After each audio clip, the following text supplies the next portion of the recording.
Hello and welcome to the Build with Baer workshop. My name is Pat Baer. I'm here to build a model kit and hang out with you. First and foremost, thank you very much, Harold, for hosting this stream. Welcome, everybody that's here. If you're a subscriber, you can go to the Bear Cave, the Lego, the site, the boat, in the chat. Hello, Epic Open World. Hopefully, a few more folks will join us. Mondays are usually pretty popular here. But also, as a thing, Lashbrook is here. Hi, Lashbrook is a thing that some people know. Anytime a streamer delineates from their regular schedule, they risk losing people's attention to other things. So even though obviously I do these streams every Monday, I didn't stream from Wednesday. I didn't stream on Thursday. Didn't stream on Saturday because I was at PAX. So hopefully, folks will be able to come in and join us. Working on the Kamen Rider, the double Heatmetal, as you can see there. We finished the chest and the head, and we're going to work on the arms next. I'm excited for that. And then, yeah, we'll move on. Oh, Aristophan, just subscribed to Tier 1. That's 18 months on an 18th month streak. Good evening to you.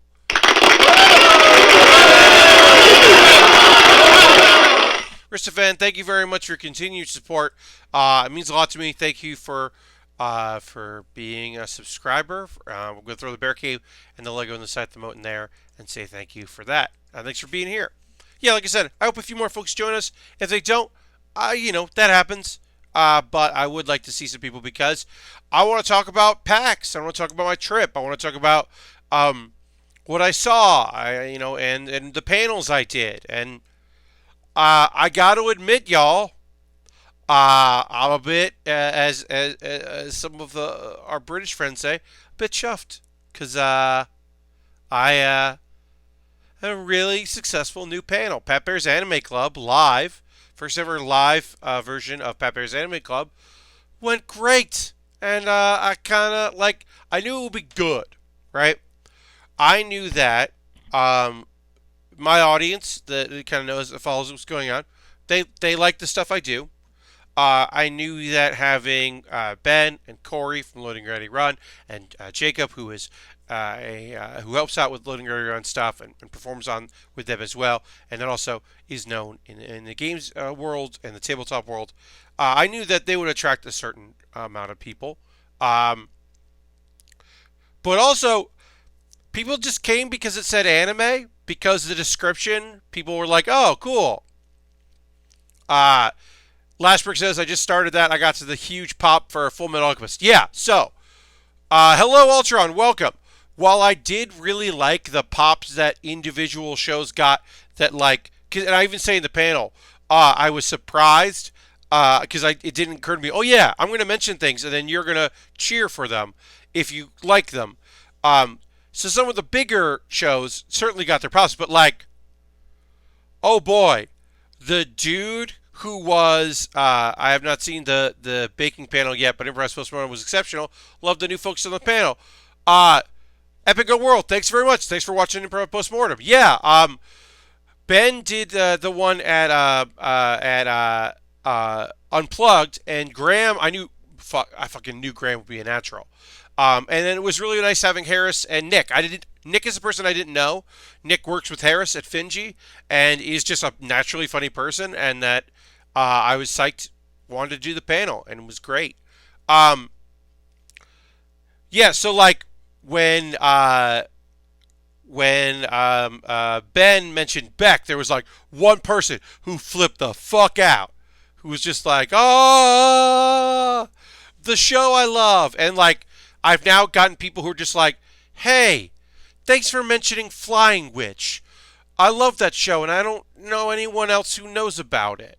Or somebody that was hey, I'm watching Welcome to Demon School because you recommended it in there, and I hadn't heard of it. And it, also, Christmas Karate. Yes, hi, first off, hi, Rhythm Bastard. Yeah, Christmas Karate was just a very silly, I love those, quick, easy ones, we each like one thing, and neither of them is in this game. It was just very quick, easy. That's the joke. We could be funnier, but we know it's going to be good. Yeah, the Solid Snake was great. Dave Lang using a sound effect in the panel. I was All right, I'll allow it. Um, and it was just a solid, good time. We'll get to building in just a moment. I'm waiting for a few more folks to see if anybody else wants to join us. Happy you're all here. Yeah, Improvised Postmortem went well. Baer's went well. I came in second in the Easy Baking Challenge. Let's go to you know what? Let's just go to the overhead. Let's get going on here. Start working on our figure right here. We're doing a figure model kit. Figure eyes. Lord Crashington is here. Hi, Lord Crashington. Easy Baking Challenge. I came in second place. I lost a Trin. They didn't necessarily like what I made, but they could eat it, and it wasn't bad. It wasn't bad to eat. It wasn't a good item. It just the insides were not cooked enough. And then in my attempt to display, I also used frosting that I think probably needed to be heated, but I did not heat that frosting. I should probably not used it. I should have just stuck with the powder mix that didn't really need it. Anything else. But overall, coming in second place, I felt pretty good about that. And I think I swore once, and I'll take it. Yeah, that was fun. I competed and I was a little annoyed. I enjoyed Smack Talk Showdown's panel and performing. In the first round, I defeated Dave Lang, and then he won the losers bracket, which got him back into the semifinals, and then he beat me in the semifinals, and I was like, why did I have to fight him twice? I think that if Dave hadn't gotten the prompt to dance, that I might have been able to pull off a victory. But he did do a good job. I think I did a far better job in the first round than I did in the second round. But I'm also proud that Frisco Flame won. Yeah, this is Frisco Flame's first actual title of any kind, which is a bummer. Hi, Dude Wants His Rug. Welcome to the stream. But also cool. And then, yeah, I like the idea that I'm glad I didn't beat an actual wrestler. That would have been a bit embarrassing. But yeah, that was fun. I had a good time with that. I don't know if Dave Lang recorded Let's Rank It. He often tries to. I don't know if he did or not. If he did record it, I will definitely let people know. That was one of the best ones we've done. It was really silly and fun. And there weren't a lot of us on that panel, so I was able to. So I was a little punchy because it was right after Pat Baer's Anime Club. It was in the same room directly after, so I was like definitely on a high from that, and so I was like, oh, I'm a little out of it right now. So hopefully there's recording of it because it's pretty fun. What promotion is so Frisco is pure indie Rhythm Bastard. As far as I know, Frisco is not signed with any promotion. I believe that Frisco has done some stuff with Beyond, but is at this point, I do not believe that Frisco has a home promotion. But it mostly works in the New England and Mid-Atlantic region. And does some Florida stuff now and again, too. But I think doesn't get down that far. I love Dang showing up to PAX because he likes PAX and has nothing to promote. Hi, Washable Markers. Well, I just got back from Boston for PAX East, so I'm doing some model kit building here, working on our Kamen Rider. But yeah. Yeah, Lang just likes... Well, here's the thing. Dave Lang was not there. Dave Lang was there as the C-3PO of his company, of Iron Galaxy. Iron Galaxy wasn't there promoting. But you better believe it that Dave Lang was, talking to people and going to dinners and doing that thing. Obviously, he's there for fun, to have a fun time. But yeah, I'm sure that Business Dave was also doing business stuff. And, talking to people and seeing what's up. And also, they they do publishing. So maybe Dave was checking out some games, taking some meetings, seeing what was up. Um, but it also is very fun that Dave is there, and then often is, even without a booth, it's still like just doing some silly stuff because he does enjoy doing that. And I always appreciate having him around. You know, new season, Chihuahua Bugs says new season of Team GFP Radio. Dave's podcast is very good. Yes, I haven't listened to it as much as I would like to, but I definitely want to check in.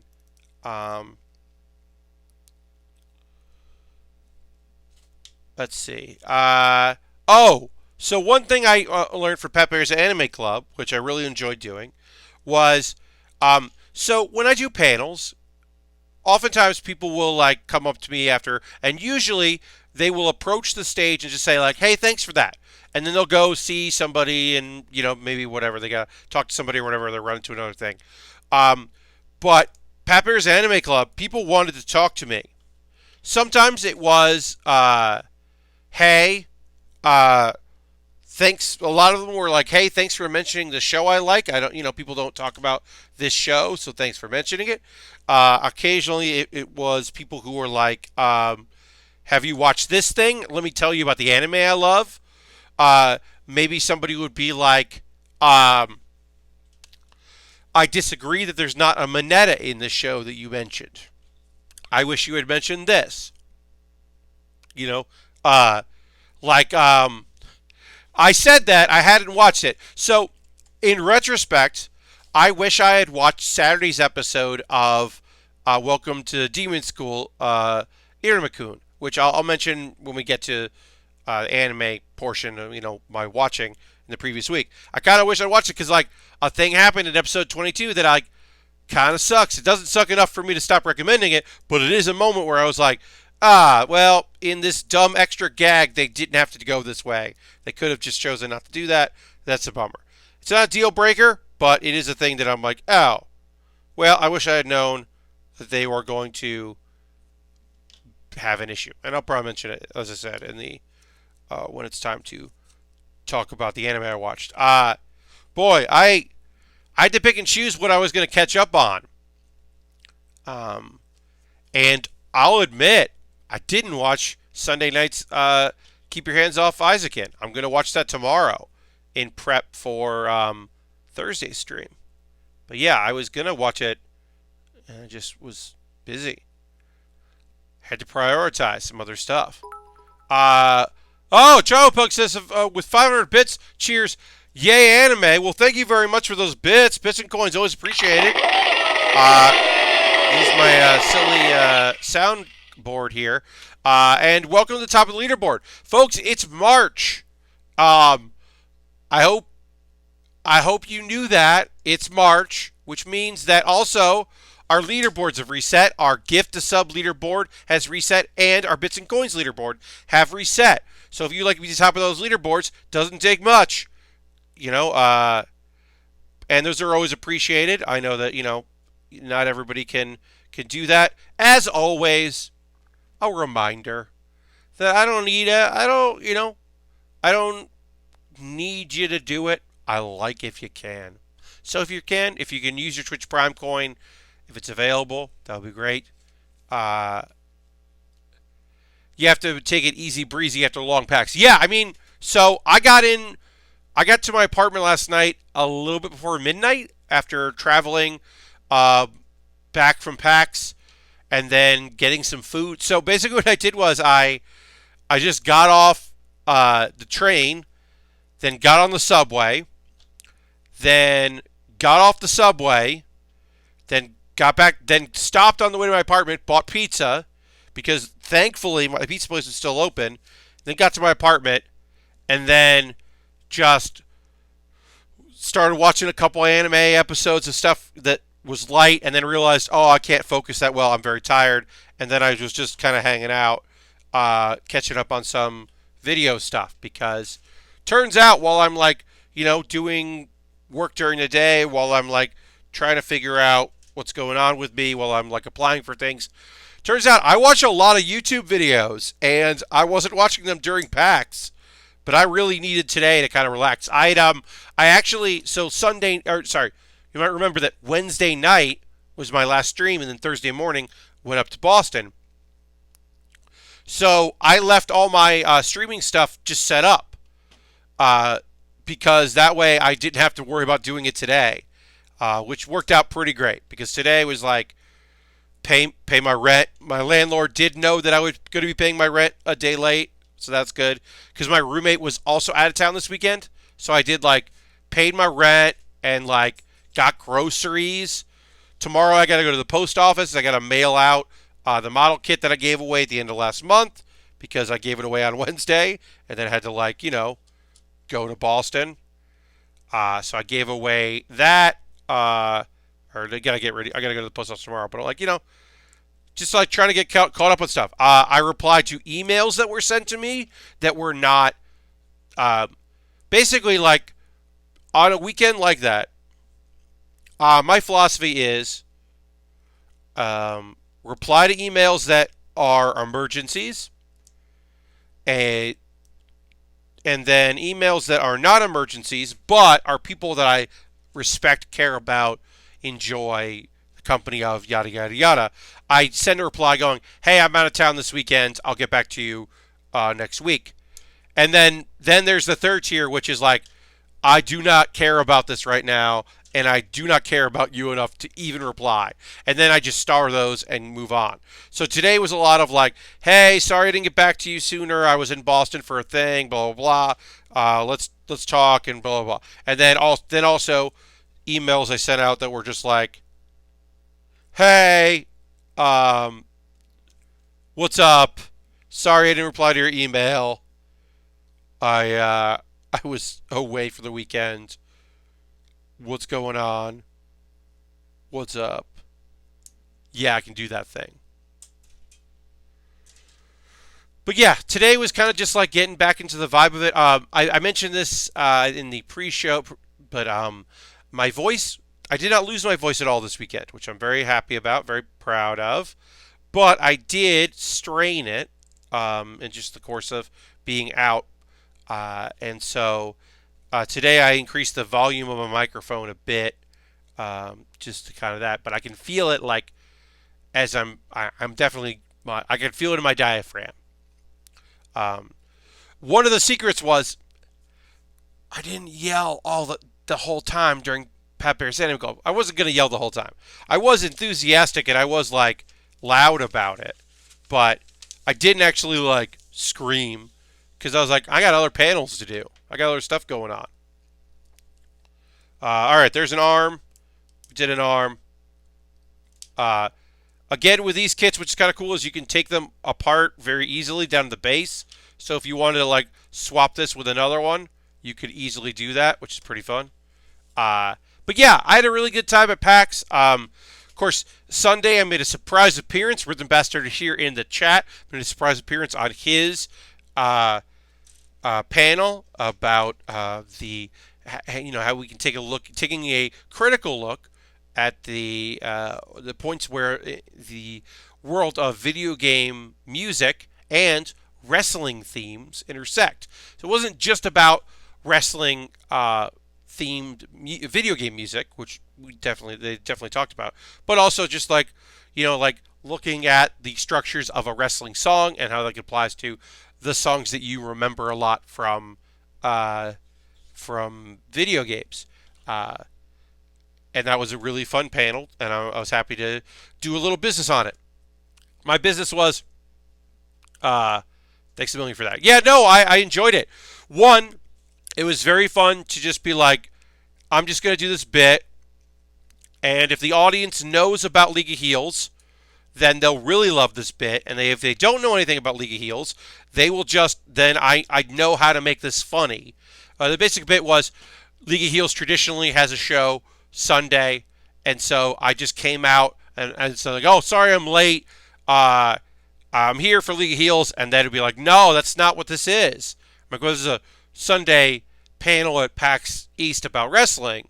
"Yeah, that's not League of Heels." Like, "Oh, I guess I just assumed." And I was like, Like that, yeah, that went over pretty good. I thought that was a good little bit of business that the audience seemed to like. And then also it's just like, okay. Then I just watched the rest of the panel after my bit was over, and that was uh, the only panel I watched at PAX. It certainly wasn't one I was on. I'm gonna later go and watch the uh, the Loading Ready Run panel. Loading Ready Run panel was either during or directly before or crossover with. It conflicted with the Easy Baking Challenge, which was on Thursday. Uh, Pat, you're free. Yes, you freed me to go sit in the back of the room and just watch a panel and enjoy myself. But that was fun. That was a good time. Um, but yeah, that was the only panel I actually watched. I go back, like I said, I go back and watch the Longer and Run because I like them, and I think that'll be a fun panel to check out. But yeah, directly before Harold's directly before. Yeah, so I couldn't go to that because it was directly before, um, and I would have liked to, but I wanted to be early to Easy Baking. Pat, do you think deep down PAX was happy there was no League of Heels? So Epic, look, our shenanigans are minor comparatively. I would say that they wish that we had done League of Heels because it is a show that draws attention and draws a big number of people. You don't. Here's the thing. I'm the only person that doesn't dump on League of Heels ever. Most of the time when people are doing it, it's mostly as a coping mechanism with the fact that they are in a popular thing that took off, and they don't, it's somewhat jokingly, but somewhat also seriously. Whereas I am never like that. I'm like, no, we work really hard, and when I produce that show, I work very hard to make it a good show that is filled with nonsense. But no, definitely they wish that we had done it. The fact that there were so many wrestling themed panels this year, I think, shows how much we were missed. That other people got to, and it's great. I'm glad other people got to do it. I think that the spirit of the League of Heels, the Cards Against Humanity, the giant bomb energy. I am comparing the show to that. Not obviously not the wealth of talent, the knowledge of all that, but just the belief that PAX can be more than just a panel for your podcast. That you can do unusual, odd things. That's been my ethos with that convention. Is that the more the merrier, and we can just do some cool, weird stuff. And I'm thrilled that people get to do cool, weird things there. And people like Harris with the Easy Baking Challenge are like the next generation of folks doing that. And there's always stuff that I've never seen and will never see. That like. I sometimes ask people like, "Oh, what's your favorite thing?" And they mention something that I'm like, "I have no idea what that is, but that sounds rad." And the hope is, yeah, that people continue to do odd stuff and to mix things up and to find their new. That everyone's being able to find like their little niche there. But like, I'll say this. When I submitted 404ing it back in the day, my first panel at PAX, I had very different ideas of what that could and should be, and I really had to thrust in video game stuff in order to do it. That shows a celebration of the internet, not necessarily video games, but I had to make it more about video games because it didn't feel right. Now, Pat Baer's Anime Club, I talked about New Game, not because it's a anime about a video game company. New Game is it's about a video game company, and so like it fits in the show. But I talked about New Game because it is a show that is cute and fun, and I think like that the audience will be interested in, and also very queer and like that that was a show that I felt like that was not being represented necessarily in the shows we were talking about per se, and so we could do that. Uh, and then we would be able to, like that's it. That wasn't like a mandate. That wasn't like a well, it's whatever. It's just like nah. People that go to PAX like things other than video games. So you can do a panel about things that aren't that, including wrestling, including anime, including, um, like, oh, I guess there's some video games the Easy Baking Challenge, but the Easy Baking Challenge is mostly just about cooking and having a good time. Or straight up comedy panels, which is also what I've been doing. Epic Open World asks, so is League of Heels gone for good or just on a break? League of Heels is on an extended break. I do not like that we have missed a West and an East back to back. I cannot tell you for sure when we will be back, but I can tell you we will be back. West was we weren't going to have John. Aaron was going to be able to make it. I knew I was going, but I wasn't sure how long I could go to the con. I wasn't sure I was going to be able to be there the whole time, which felt important for the show. That felt like a thing that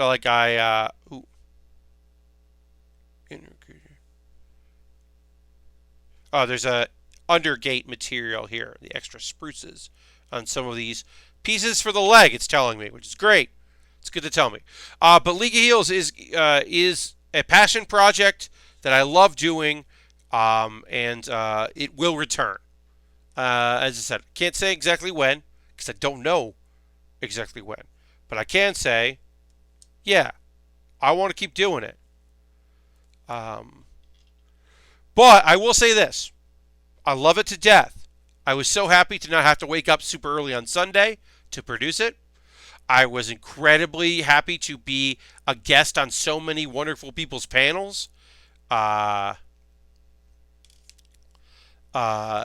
be able to be there and be on people's things and not have to worry about leaving my booth because hey, I can't really, it might be hard for me to do a panel at justify doing a panel at 11 a.m. if I'm got a table and I'm trying to sell stuff, or it might not be feasible for me to go and do this afternoon panel because maybe I won't there.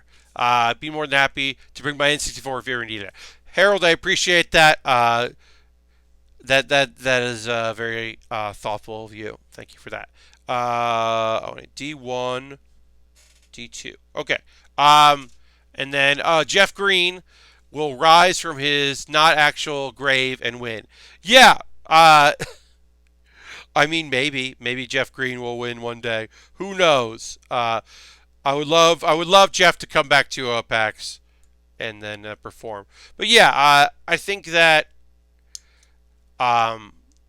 people are it. The nice thing about PAX East being early this year, if there's one thing that's good about PAX East being so early, one, we beat out daylight savings time. Because that's one of the worst things that happen during PAX is when it's during daylight savings time and you lose an hour. That's a big bummer. But two, we now have a lot of time between now and PAX West. So people can kind of make plans and they can wait to see how cons feel and how travel feels. And then I can start to figure out, are people going to go to PAX West that would like to do silly nonsense things with me? We'll find out. I think, hopefully they will. Washable Marker says, my N64 is currently plugged in. Heck yeah. I also have USB dongles that let you plug in an N64 controller to a computer, which, hey, a laptop is a lot easier to get working than an N64, because even if you tell people ahead of time, hey, we're bringing an N64, they are not prepared. They are looking at this RCA output and they are like, wait, what? What? So that is always a fun time. Whereas, yeah, I don't know. I can't say for sure if we will be appearing in the future when, but it will return. But yeah, I had a lot of fun doing stuff and being able to see people and hanging with some friends that I haven't seen in a while, and that was really nice. Um, I'm a little bummed. A friend of mine came up and I didn't know was in town for PAX, and then I found out after I had done my show because they would have been really funny on Improvised Postmortem, and I was like, oh, I didn't know you were in town. Well, I don't have a panel to add you to because I have an HDMI adapter with the N64. Heck yeah, that's definitely helpful. Um, no, I because the one thing I learned about from doing, and I had a great time doing it, but the number one thing I learned while putting together Pat Baer's Anime Club, the live version, is uh, if I'm gonna have three guests, they don't need to tell me to. I don't need to ask for more than three shows because the last round we were really pushing to get the last three out, and then we had to like. I like the idea of like here's a bunch of soft hits, but what I could do is I can say like, hey, please let me know three shows you'd like to talk about, and then a fourth that you want to give a shout out to, and that way the shout out round isn't a lightning round; it's just a shout out. Hey, shout out to Yomamushi Pedal. I could talk for about Yomamushi Pedal for a while. I might in the future, but I think it worked way better to just be if I hadn't said, hey, give me like five shows. I was thinking that when I only thought I was gonna have two guests. So I remember the struggles Ian Kelly had trying to hook up N64 to stream for Extra Life. Yeah, I mean it's just like the RCA, and then you need like you can have presets for some things, and then you can run into issues with getting your getting your capture gear to enjoy all the steps you're using to upgrade the signal. And sometimes it's just look. Sometimes emulators are just easier. They might a lot of times they're not better, but they're often way easier uh, from a production standpoint. From a home standpoint, just whatever works, is my opinion. But if you're producing a show or an event, like sometimes you just want to have a PC and you just want to like run it in software and hope that the controllers all work out and no one kicks over your USB, port, your whatever because you don't have enough ports in your laptop, so you gotta, run the USB thing and plug it into power, and you hope no one steps on it and it needs to get reset, which will inevitably happen because no one is great at stuff like that. Yeah, I don't know. Like, I've got a Raspberry Pi. I can just run games off a Raspberry Pi. Um, oh, those might remember I was talking about using VLC for Pat Bear's Anime Club because um, I wanted a way to just have like a playlist on my laptop of files, video files and images, and then project them and kind of be in total control.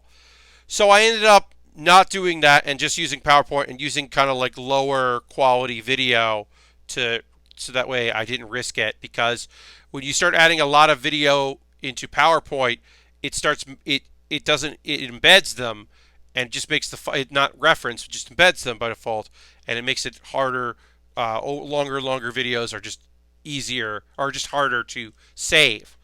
And then I ran the risk of like having an issue with that video. So instead, I just limited that and used PowerPoint. Chihuahua, my guests were from Loading Ready Run, were Corey Dickinson, I should say, sorry, and Ben Ulmer, and from affiliated Loading Ready Run, friend of Loading Ready Run, and Jacob Burgess. Ben and Jacob were at, I've done a little bit with in the past. Corey, I know from the internet and from like saying like hi at conventions, but this is the first time we ever officially worked together. Corey ran an anime club for years, and Corey was part of Loading Ready Run's podcast about. They had a podcast for a while about anime for them, and it was great. And like Jacob is just like, I have particular interests in things. So I want to talk about the things that interest me. And I was like, sure. And then Ben was like, I don't watch a lot of stuff, but the stuff I watch I'm very passionate about, which I was like, also like, yes, please. I think I put this together wrong. But yeah, they were great guests, and it was a pleasure to have them. And the Loading Ready Run audience, and it was, some of them know me because Graham and Adam have done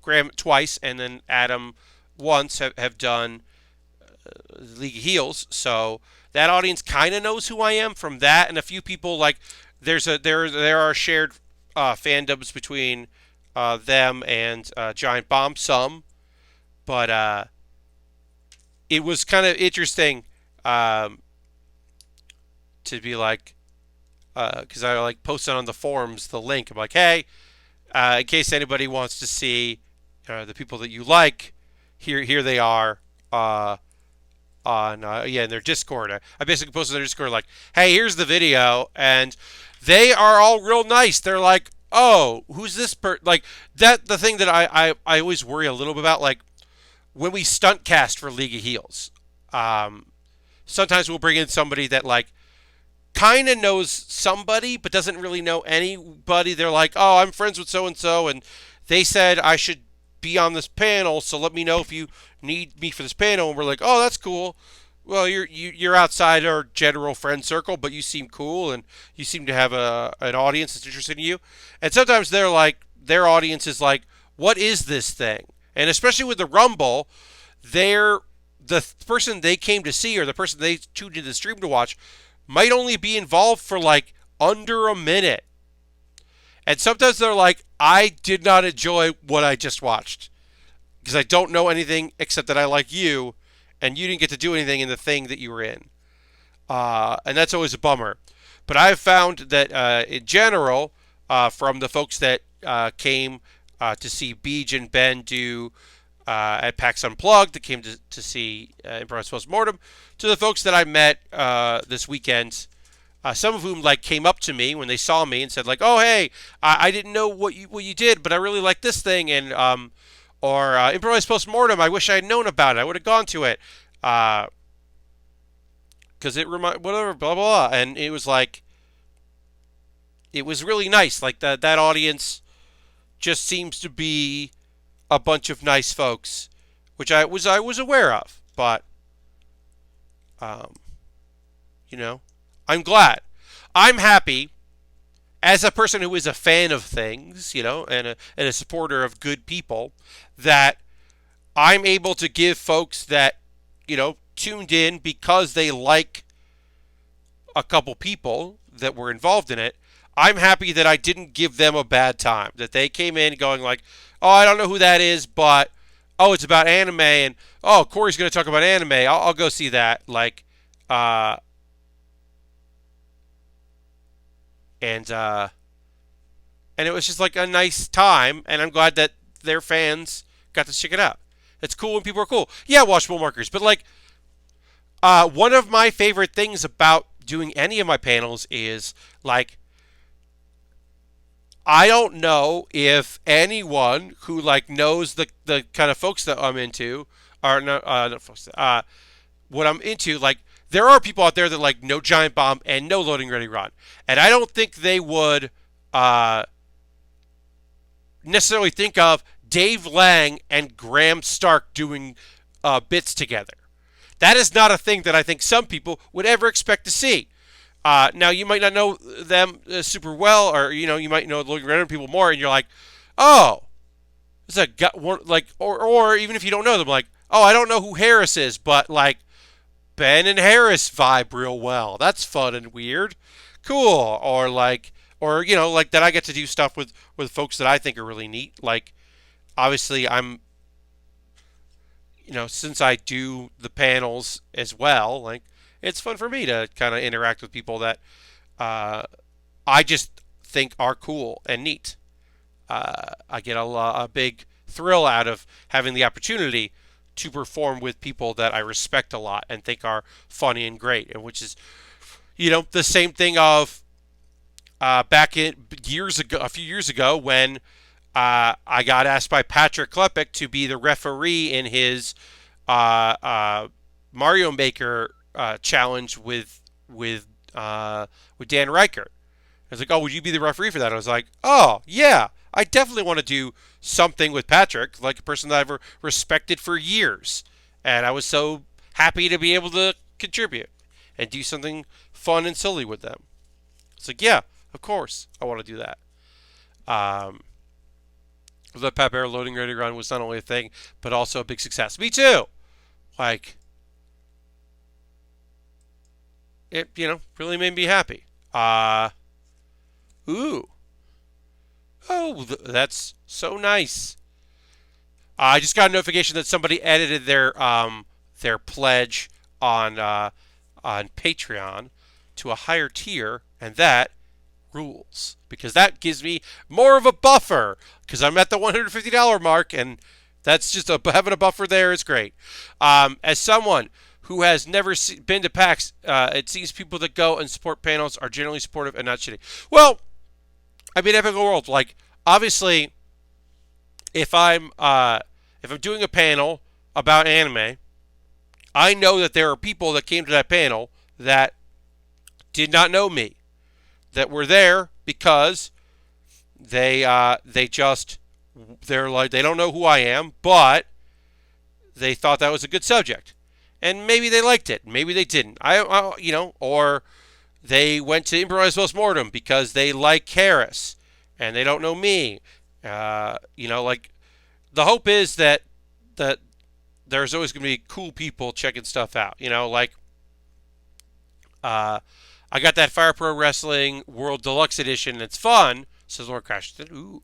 Started up the new Suda 51 story mode, which is a sequel to the one he wrote back in the day. Yes, I've heard that. That sounds really cool. I'm looking forward to seeing more coverage of that, because that seems really neat. But yeah, the hope is that the Mutual Appreciation Society continues. That's the thing that I've always pushed for, that I'm really thrilled with. As somebody that tries to do fun things that are also like cool places for people to be in, cool spaces, like, I want that, I want that folks to feel welcome, and especially folks that maybe didn't know who I was before this weekend, that are just like, well, Ben's on 2 panels that isn't the Loading Ready Run Thursday night panel. He's at 2 other panels. I guess I'm going to go to those, and we'll see. I hope a few people that were like that are like, oh, I had a really good time at those panels. I didn't know the person who was running them, but I had a good time there. Like, that's the hope. All right, we finished the leg here. So, yeah. So, the waist looks like we're doing the waist last. We got a leg done. As I should have mentioned, there are stickers here. There's not a lot. We will be dealing with some stickers on the belt that are a little annoying, I would say. Kind of the most annoying ones are the belt stickers, because they're the ones that are like fit odd and have to fold. They have little cuts in them. That might be a little annoying. But overall, this is a pretty straightforward kit. I haven't really been talking about this kit too much. I've been talking about back stuff. But the thing with the Kamen Rider kits is they're meant. This line is meant to, like, you can pop them off and replace and mix and match with other kits.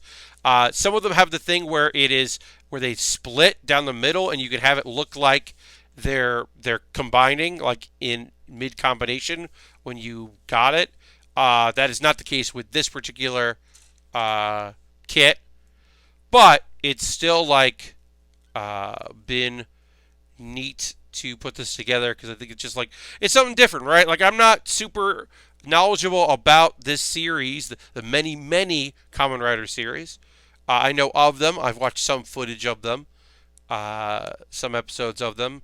Sometimes they show up on things, and I'll check them out. But I was never like big into Kamen Rider. But I can appreciate that. Also, like, in the same way that I haven't watched every Gundam series, but sometimes, like, well, I don't have to watch a series to know that that thing looks rad.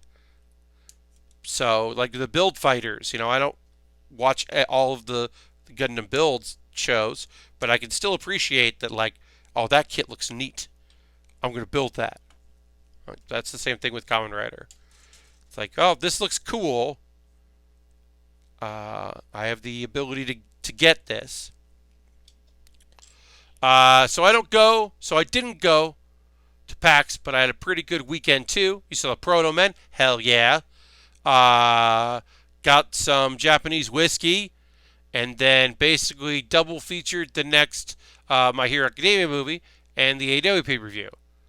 Yes, I've heard that My Hero movie does. I've heard it rules. I am eager to see it. I have not seen it yet, but I am eager to be able to check it out.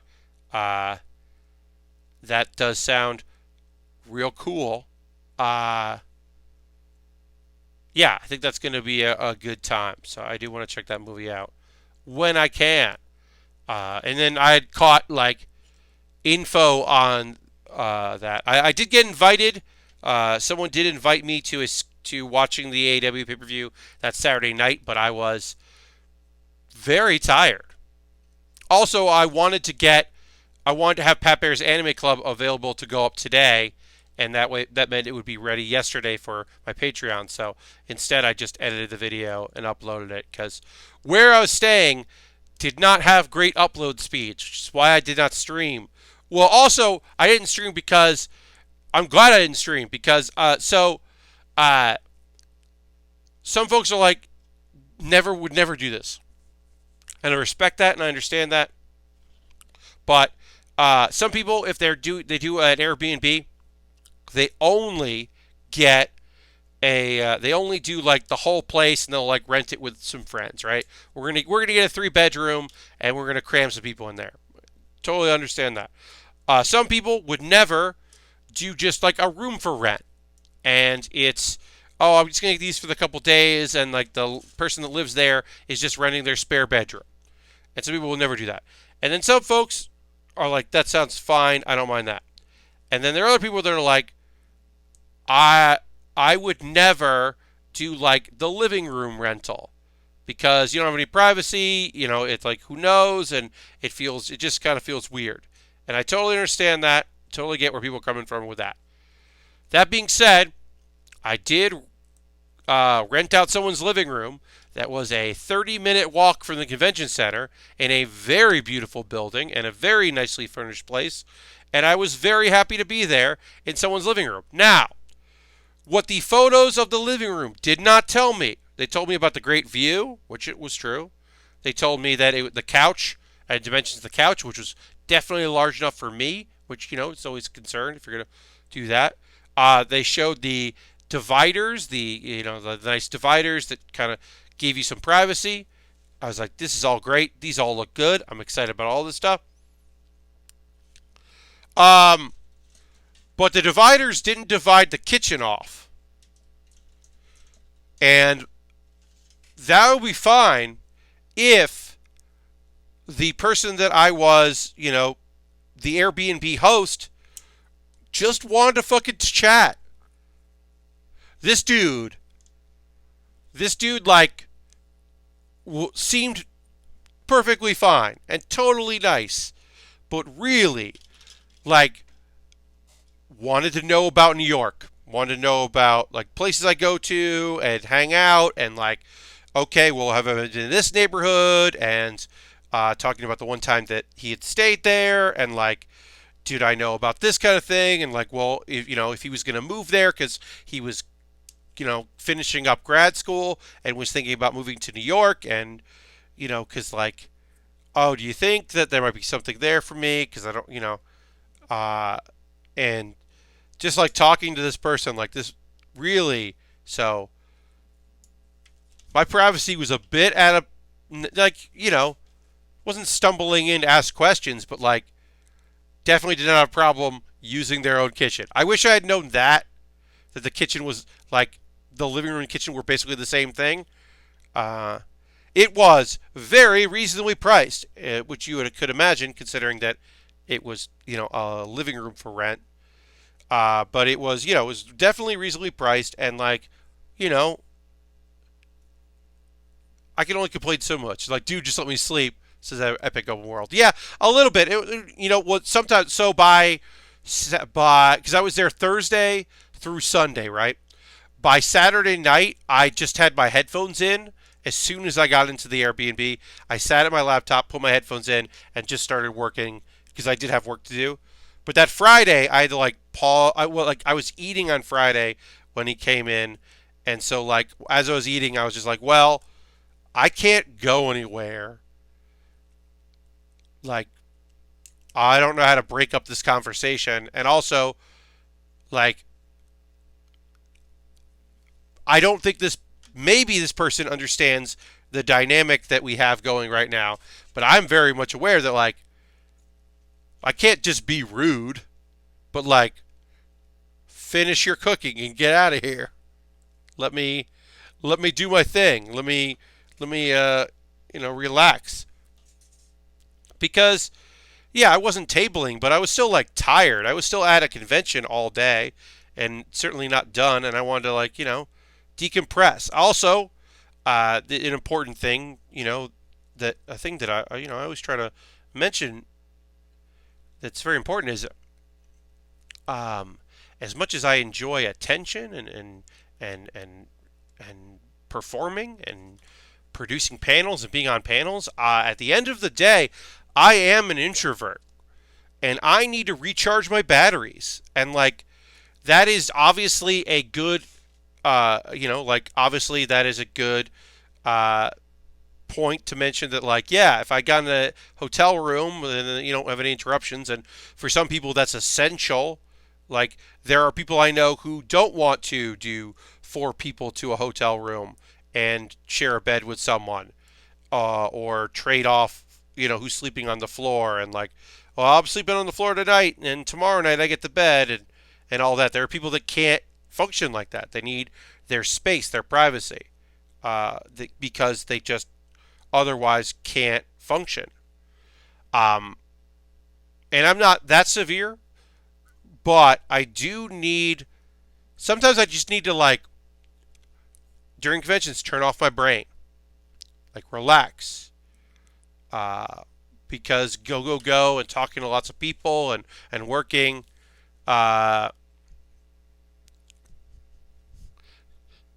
So you're a Dan record, but know where butter comes from. Well, Epic Open World. So here's the thing: I didn't know for a long time that I had introverted tendencies.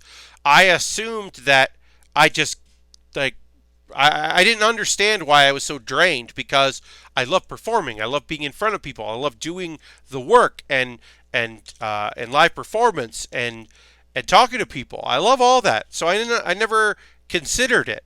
I was just like, oh, I just get burned out. And then eventually I was like, oh no, I need to, like, chill out and, like, recoup, and then I'll go and see people and do stuff and figure things out. I need some me time sometimes. I think that's super important. And then, yeah, then I can have a better time at cons and the like. The same thing if I work like 7 or 8 or 9 days in a row, which occasionally would happen in previous stuff, that I would cancel plans and I would go out of my way to find time to find me time. Be like, well, I worked a lot this week, so I don't want to be social. Instead, I'd rather not be social. All right.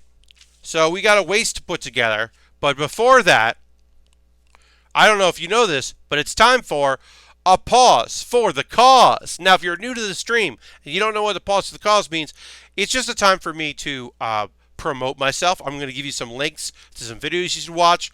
I'm going to tell you ways you can support the channel if that's something you're interested in doing.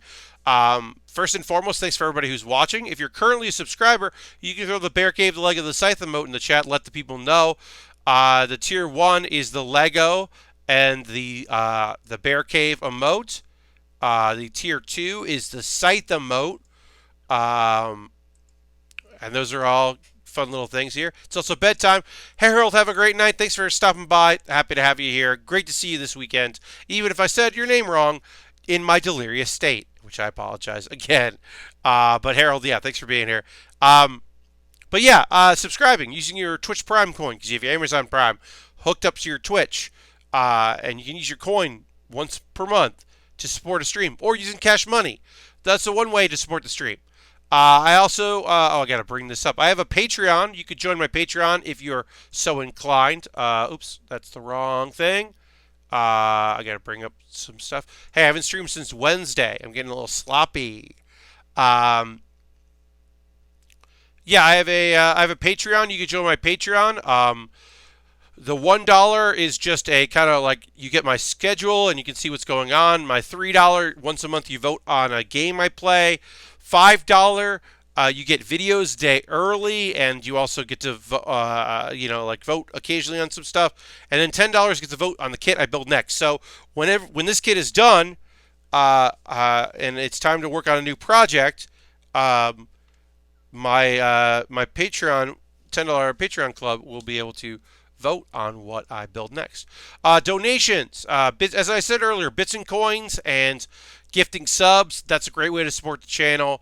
I also have some donation various ways through Coffee, through Streamlabs, directly through PayPal, and anything I make during my streams.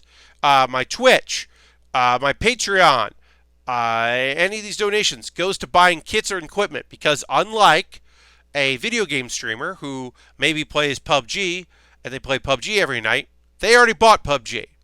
I have to continuously buy kits to build them, which I'm happy to do, but that does, cost money, and it takes money to make money, as they say.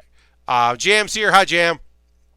But what was I say? Oh, speaking of kits, I bought this kit and I'm putting it together and enjoy it. But sometimes y'all buy me kits, and that jumps the queue. So like, I've got some stuff I want to build, but I also totally would love to build something that you buy, and I have an Amazon wish list that you could buy something from. And I'm going to go look at that right now and give a few shout-outs. There's the Pikachu kit that I would love to build at some point, some Lego stuff. I constantly update the kit. I put in the Astaroth Origin from IBO Side Story. That's a cool-looking kit. That's a 144 high grade. I love to put that together. Another Kamen Rider kit is in there that looks cool looking. Bardock. It does not Amazon Prime right now, but will be soon. That was pre-order. Now it's not pre-order anymore. But yeah, I got a bunch of stuff in there that I would like to build at some point. And if you want to buy something off that kit, I'll build it. We'll get back to building in just a moment for folks that are like, wait, what happened? Are you just going to keep talking about things that we can do, or are you going to build? I will get back to building in a moment. But also, if Amazon's not your style, you could buy a gift card from USA Gundam Store and then send me the code. You could whisper at me here on Twitch. You could send me a DM on Twitter, because my DMs are open, and be like, hey, I bought you a gift card. Here's the code. Now you buy something from USA Gundam Store. That's just an option. You don't have to do that. Let's see. I got a Discord. I post photos of everything I build. I post links to all the videos I make in my Discord. People plug themselves in the community, and also post things they're working on. So you want to see like what this person's building and what this person is doing in 3D printing. Like, it's a very chill, very laid back,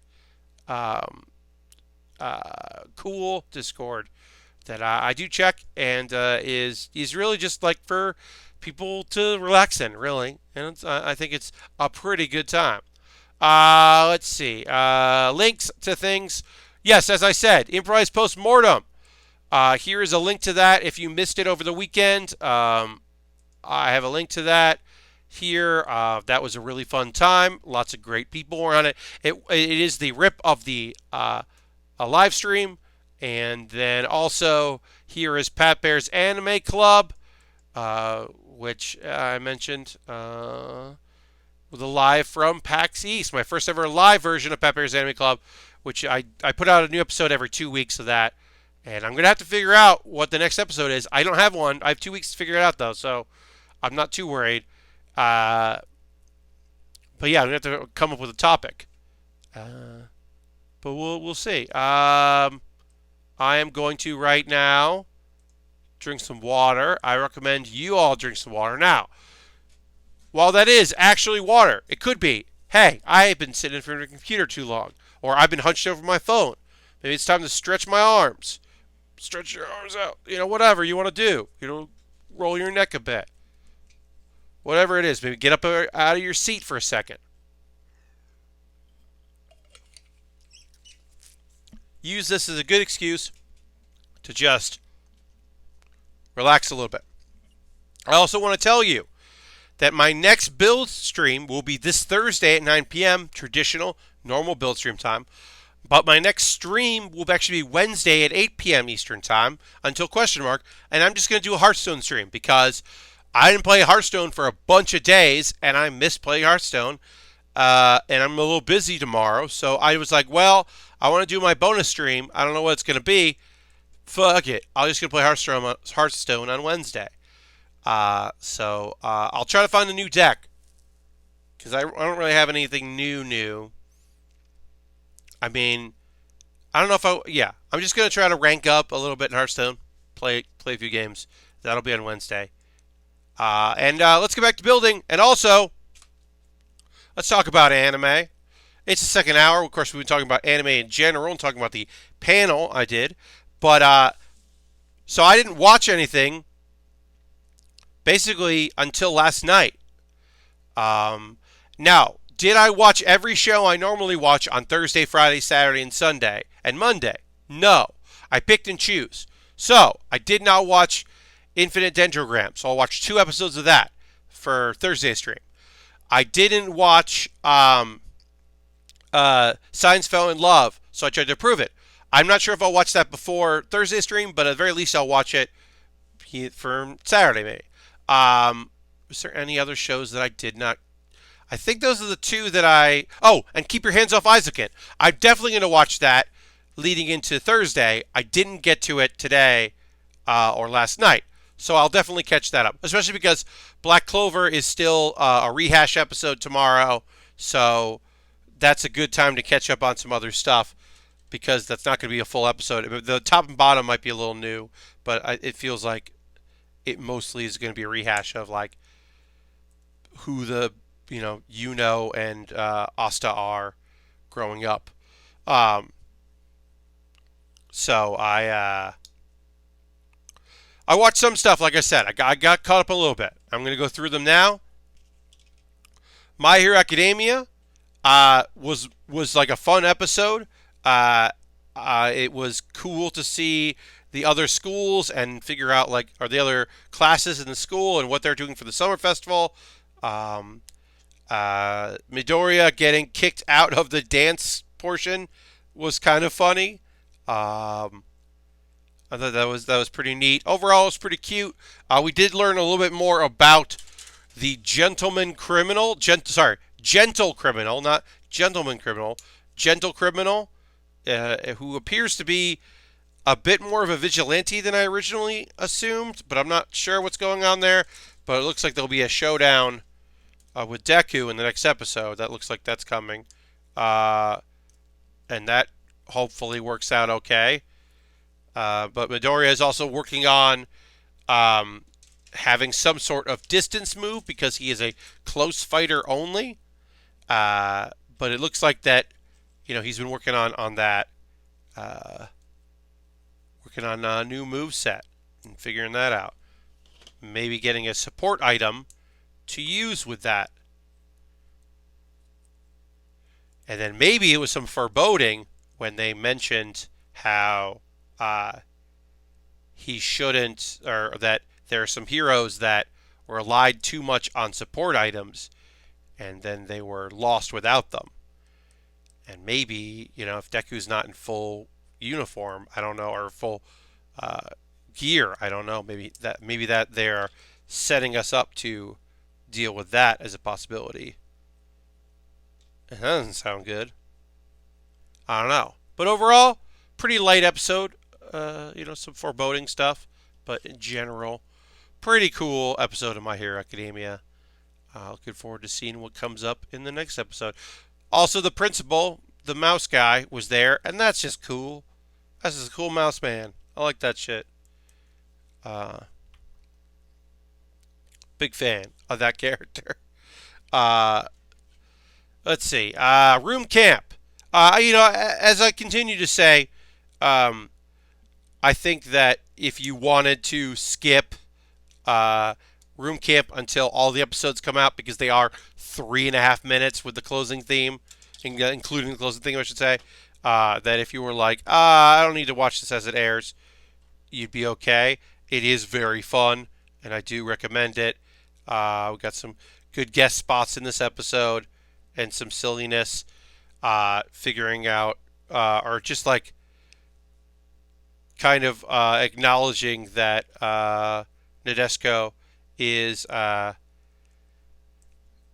from one area of, like, she loves Mount Fuji, but she was born in one neighborhood and now is living in a new region, and the kind of differences there, which I thought was kind of neat.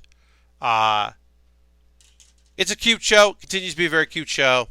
We had a return of the fun hair gags. So that was a nice thing to get that back. That felt a little bit about like, but really, it's just to tide us over until the second season of Laid Back Camp, which cannot come soon enough because I love Laid Back Camp. So, I want to see more of Laid Back Camp, and I want more of it now. I want that movie. I want that second season. I don't think I'm going to watch the drama. There is some sort of television drama based on the show, the live action, but I'm not feeling like that is something I'm going to be checking out. But yeah, I was happy to talk about Laid Back Camp in Pet Bear's Anime Club. Just be like, here's the chill thing y'all should watch. This thing rules. The whole thing's about camping. Guess what? Camping is good. The show has concluded that camping is cool, and y'all should be camping. I just really dig that show in general. What else? Okay. Yatogame-chan, Season 2. This one was a very light, silly one that it's a joke thing. The whole bit of the oops, this is the wrong thing. I'm pulling the wrong thing out. This is what I need later. 821, go over there. Pull the wrong thing out of here. The whole goofy joke of the fact that the teacher is has the teaching student, or sorry, the teacher who is the advisor for the photography club is so nervous about people that she hides in the closet, and then implying that she did that for the entire first season, which is why we didn't ever see her, was because she was always hanging out in the closet, is still very weird and continues to be very weird. But this one was like, we want to win this area of Nagoya because it's always about Nagoya. This area of Nagoya is considered to be where ugly people are from, so we're going to prove them wrong by winning this photography contest and beauty contest thing.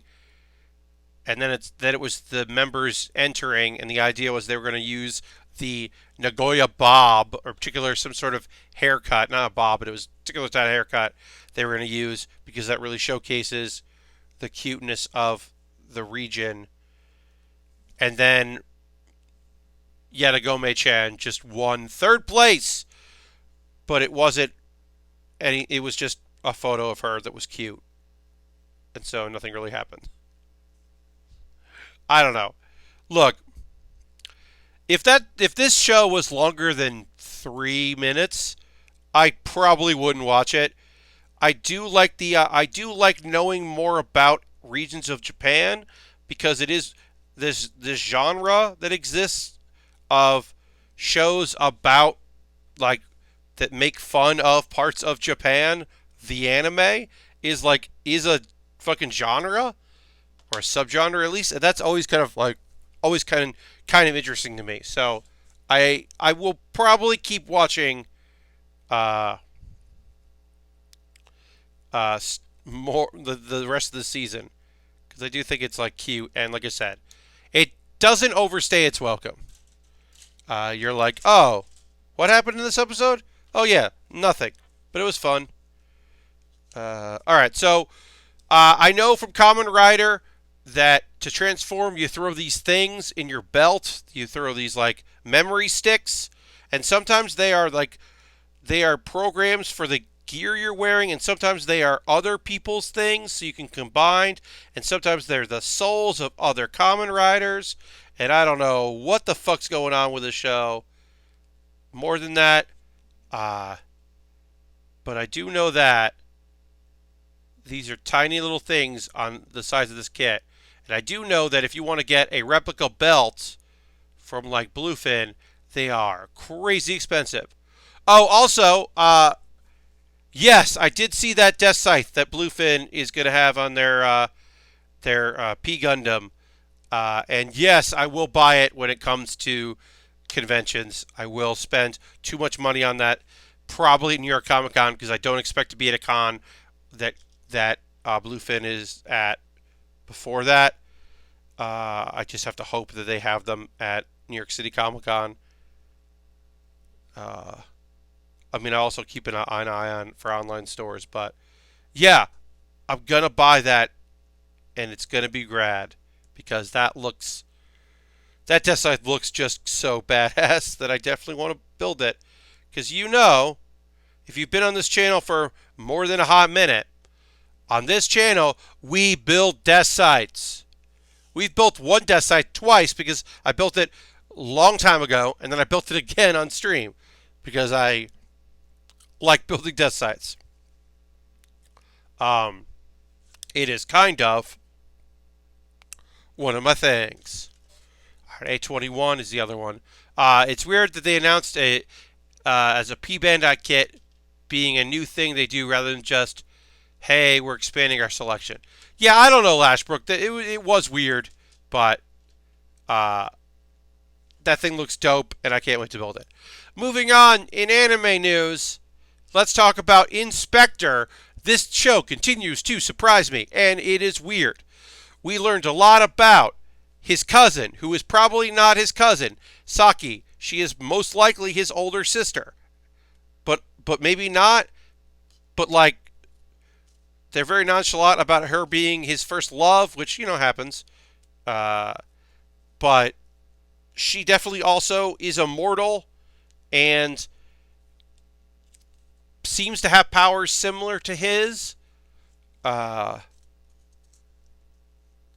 So that's weird, and she is the person behind this creature that is tormenting people. So she's the villain in the story.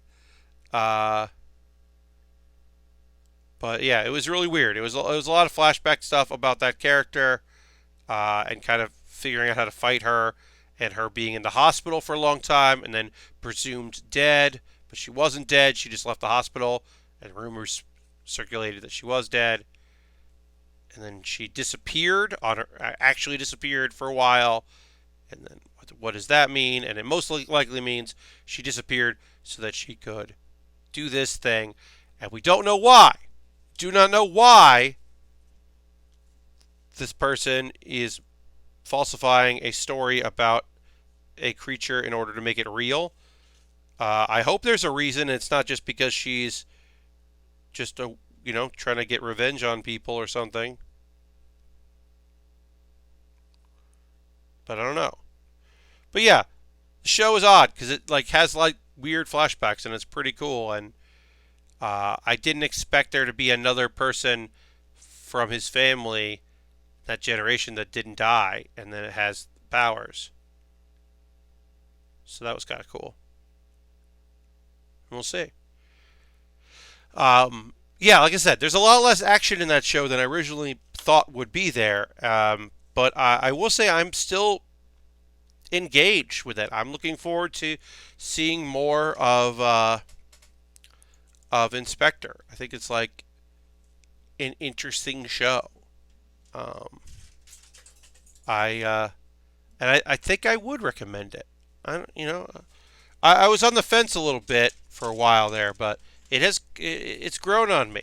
It's got like weird moments and fun moments, and like while all this is happening, and there's like now this apparition they have to fight and stop. Also, one of our characters is like very worried that her boyfriend had some alone time with his ex fiance, and like part of the reason why they broke up was because she was like really worried about what he was up to and this part of his life, and now she's learning more about it, and maybe she'll get accustomed to it. I was like, oh, okay. There's more to this than I originally thought. Uh, but we'll see. And then, welcome to Demon School. So, right off the bat, I talked about this in Pet Bear's Anime Club, and I made my first ever character reel. I've never done that before. I watched so much footage of Welcome to Demon School and clipped together a Clara video package because she's the best, and I was just like, I just want you all to see how cool this girl is and this character is in the show. And so I made one of those. I've never made one before. So this episode was the conclusion of last week, the last one, where we finally figured out why this one girl always seemed frustrated by Iruma, and it was because she's not allowed to stand out because she's actually an idol, or a demi-doll. So she's actually an idol, so she can't stand out, and he stands out, and she's just jealous of him because she wants to have attention to people. And so that happened. We got to see that conclusion, and the conclusion was, in order to help her, Iruma and Alice and Clara put on like a Devi doll like opening act, and you get to see Alice and Iruma dressed, presenting as females and pretending to be young Devi doll ladies, because apparently there aren't any dudes that do that. And it was pretty fine, and like Alice is a name traditionally for women, so he didn't even change his name. He just kind of the inflection, and then Iruma became Irumi, or Irumai, and Clara was just wearing a wig. One very funny line was, so they're doing the little things, and they're like, oh, I love Irumi. She's like, I want to protect her, and be mean to me, Alice, and that one's weird. So like the most positive they could say about Clara's thing was like, there's a weird one, and I just really love that. Also, she was playing double bongo toms, like the tall tom bongos, which is a thing that has never been mentioned in the show previously. That was something that was apparently just there for this, and it fucking really made me laugh. I don't know why that was part of what was going on. Just the idea that she plays the bongos, the floor toms. I love it so much. But yeah, saved the day, and then he did get some attention, and then the revelation she had was he just wants to help people, and he gets attention while he's helping people. That's not what he wants to do. He's just, and so she had a bit of appreciation for him, which was nice. It was kind of, like I said, it's kind of weird because like there's only one episode left in the season, and so it's been weird to have like this little mini thing. It was nice to pay off, like, why does this girl seem to not like him?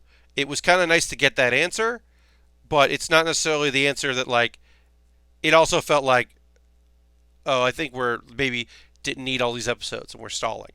And then to come to the thing that I said earlier that I wish I had known, so I could have said in when I was talking about the show, was that they are occasionally, when they have less than a full episode, they'll do this little bonus thing at the end that kind of sometimes describes like what happened when we weren't looking, or what happened when the show was like when they were cutting to different things. A lot of shows do that. And in this one of the things that they covered is them getting into their costumes, Iruma and Alice getting into their costumes, and how he had trouble getting into his gear because he's never put on clothes meant for ladies before, and Alice had no trouble because he has helped his mom. And then the joke kind of was like, Alice, how come you don't have any problems putting on this lady's outfit? Ha ha ha. Ha ha ha ha. And it's a quick joke, and it's not a, like I said, it wasn't like a big joke in the episode. It was the bonus thing at the end. But it was like a bummer. And the show that like really doesn't punch at anyone. It felt like a little like mean-spirited. And I was surprised. I was definitely surprised by that quote-unquote joke appearing in it. Like I said, it's not like I'm not taking back my recommendations of the show. It doesn't like change how I feel about the show. But I was surprised that they would throw that joke in, that quote-unquote joke in there. It did throw me off. That show is better than that joke, or quote-unquote joke, or that odd reaction to him just like being good at putting on that outfit. It was weird. It was just a little weird. That's all it was. A little weird. How does this fit on? Oh, fits on the side. But yeah, other than that, we got one more episode left, and I was happy to recommend that show in general. Like I said, I didn't necessarily like that one joke at the end of this episode, but in general, I think Welcome to Demon School is a cute, fun show. And in a world of anime filled with overpowered protagonists, having an underpowered protagonist whose major ability is either his great ability to dodge trouble or his heart is like a nice thing. And we'll see. I think the last episode, like, title is he's used to it or something like that. He's gotten comfortable. So I don't know if they're going to end on a cliffhanger or what, but we got one more episode left of Welcome to Demon School, Iruma-kun, I should say, and I really dig that show. I think it is it's a good one. So we'll see. I'm wondering if we'll get any action, because the opening credits definitely portrayed like there'd be some fights going on in the show. And it doesn't seem to be the case. So I'm wondering if that will be in the last episode, or if that was just like some cool shit.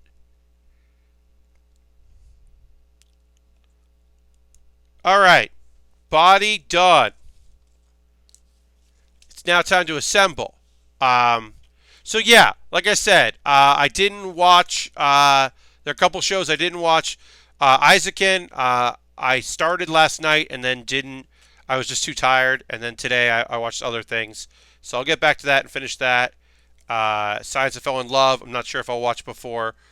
I think on Thursday I'll probably back to back Infinite Dendogram before the stream, because yeah, I might as well watch both those back to back. So right now I got our fists. We do have a weapon to build. That's the last thing, is the weapon, and of course then the stand. So I think we'll do the hands here. I should also say that I might end the stream a little early tonight, because I am still pretty exhausted from PAX. So I might end up cutting the stream a little early. Not super early, but maybe a little early, just because I am feeling a bit tired. I'd like to get back on a normal sleep schedule, yeah. So I might. Bae also like my voice is held up, which I've been very happy about, but you never know. Um, but right now, we're definitely going to finish this kit, so don't worry about that if you were worried. I think we'll do. I want to look ahead to see the hand. Okay, the hand is one of those. Great, so we'll do that. I think instead of a gray fist, we're going to do the finger pointing, because I think that's just always a good classic. Like, yeah, what's up? I got my finger out. Finger guns. That's always cool. So we'll do that. I love, the Dragon Ball versions of this, the one Naruto kit they put out. One of the things I really love about these, all of these, figurized kits are the multiple different hands, the posability, the different things that they put together to let you kind of play around with how the kits look, which I always just like that. Multiple different heads for some kits. Eventually we'll be doing the Super Saiyan Gogeta kit, and that we got the Super Saiyan version, which is the limited release. But it also includes all the stuff from just the regular Gogeta, so the black hair. So if you want to just do the black hair version instead of the Super Saiyan version, you can do that. Which I always just I appreciate. I think that's cool that is offered and available.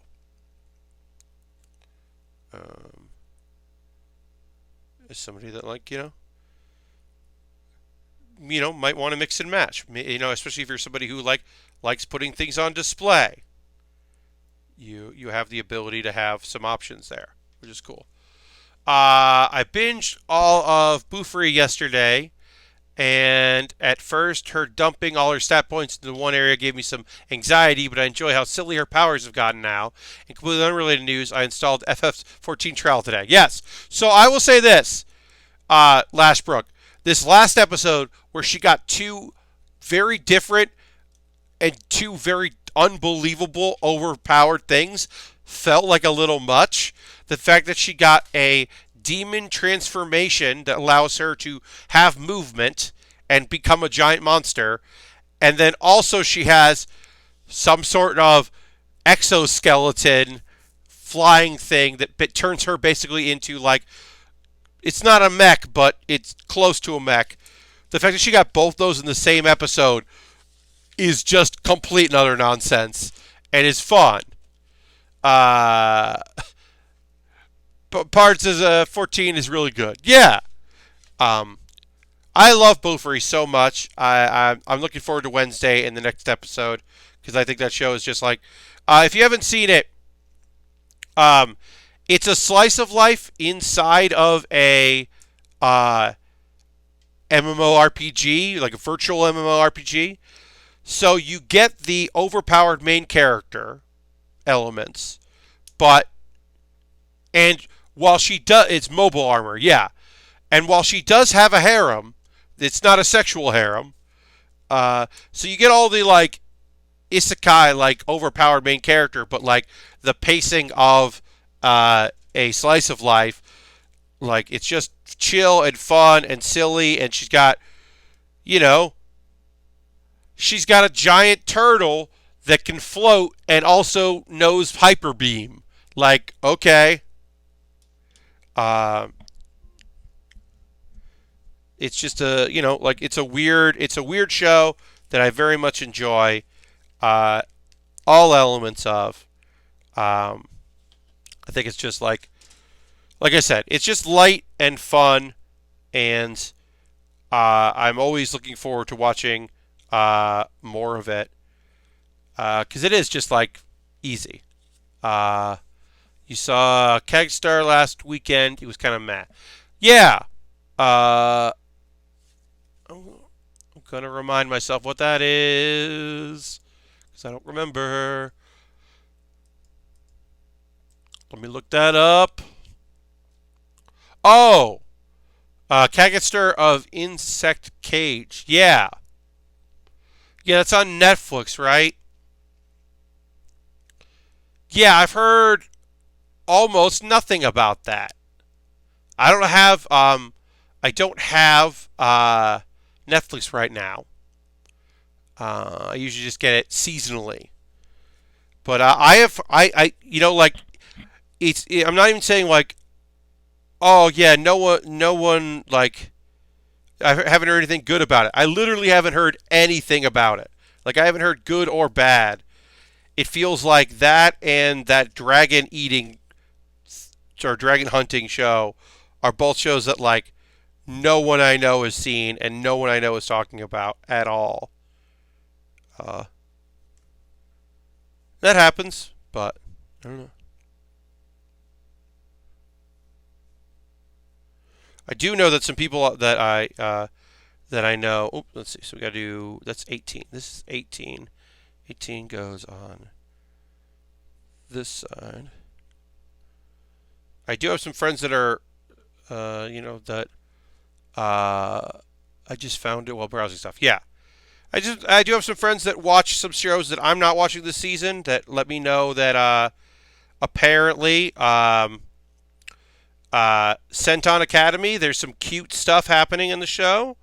There were some cute characters that were introduced that kind of changed the game a little bit, and like the overall story about friendship and making a pack that different animals can join has kind of carried on. There's apparently a very cute honey badger at one point that wants to join the wolves.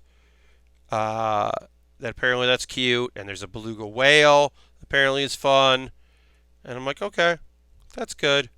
I still don't think that's a good show, but I'm glad that people are enjoying it.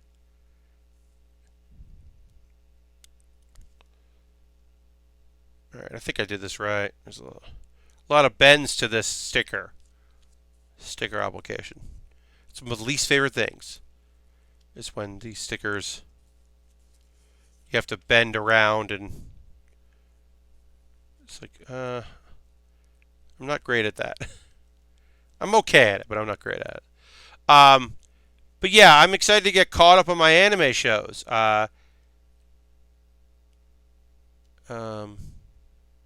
Especially because Dendogram, I feel like I haven't watched in a while because the previous week they took a week off because a lot of the fighting in the show, the computer generated fighting stuff, is done in China in that studio. So they were behind schedule, so they took a week off. So it'll be interesting to see. And they were leading to some sort of fighting happening. They were eventually letting us know that was coming. So it'll be interesting to see how that turned out since it took a week off. All right, so we put this on here. Take that off there. Then this is this one. But yeah, I'd like to get caught up on my shows and also caught up on my sleep.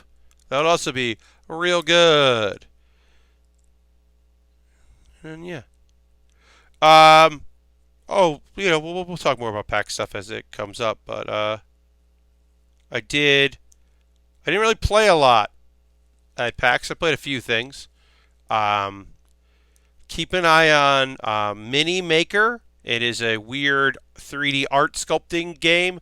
I think it's going to be very popular on streaming platforms. People watching people play it because you have to use a controller right now, so you don't have mouse control, and you're like making weird things. But as you place items, like if you have like a sculpting of like a human, and you're placing like a leg, well, once you put it in a place, it's stuck there. You can't then later adjust it, which is kind of interesting. But like the idea is to make things that are nonsense, and so I am interested in that as a concept. I think that's kind of interesting.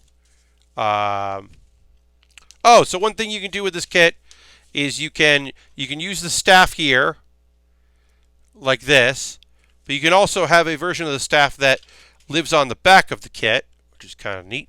So we'll put that together now. There. Part there. So yeah, so we'll do.